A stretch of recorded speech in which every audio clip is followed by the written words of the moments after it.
உண்டானதே. காதல் என்ற மந்திரத்தின் மாயம் என்ன, கல்லும் முள்ளும் இப்போது பூவானதே.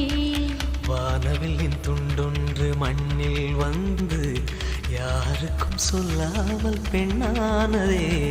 தென்மேற்கு பருவக்காற்று